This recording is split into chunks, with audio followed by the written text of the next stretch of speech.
ইহুদিরা মনে করে তারা সবচেয়ে জ্ঞানী। আল্লাহ বলছেন ওরা হলো সবচেয়ে বড় বেকুব।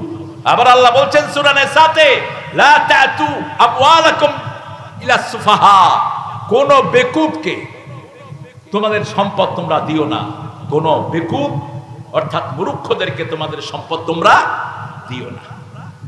সে আল্লাহ রাব্বুল আলামিন বলছেন এই মুমিনরা হলো সবচেয়ে বড় জ্ঞানী। মুমিনদের জ্ঞানের কথা বলতে গিয়ে আল্লাহ রাব্বুল আলামিন বলছেন আল্লাযীনা আমানু ওয়া আমিলুস সালিহাত, যারা ঈমান এনেছে আর আমলে সালেহ করেছে আমি আল্লাহ তাদেরকে শ্রেষ্ঠ জীবন দান করে দিয়েছি।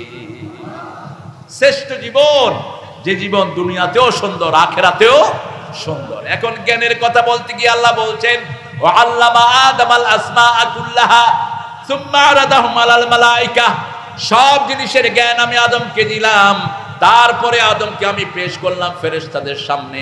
আম্বিউনি বিআসমাই হাউলা, ও ফেরেশতারা এই জিনিসগুলোর নাম তোমরা আমাকে বলে দাও। ফেরেশতারা বললেন সুবহানাকা লা ইলমা লানা ইল্লা মা আল্লামতানা ইন্নাকা আনতাল আলিমুল, হে আল্লাহ আপনি যে জ্ঞান আমাদেরকে শিখিয়েছেন সেটা ছাড়া আমাদের কোনো জ্ঞান নাই। আপনি সবচেয়ে বড় বিজ্ঞানময়, আপনি সবচেয়ে বড় জ্ঞানী। এবার আদমকে বললেন ও আদম তুমি বলে দাও। আদম সবগুলোর নাম একটা একটা করে বলে দিলেন। এরপরে আল্লাহ বললেন ইন্নী আলামু মা লা তাআলামুন। প্রথম বলছে এটাকে বানায়েন না, এটা আদমকে বানায়েন না। ইউসফিকুদ্দিমা নাহনু নুসাব্বিহু বিহামদিক ওয়া নুকদ্দিসু লাক, আল্লাহ এদেরকে বানায়েন না, মারামারি করবে কাটাকাটি করবে। এখন তো মারামারি নাই, কথা করবে। এখন মারামারি আছে? এখন মারামারি কেন করে?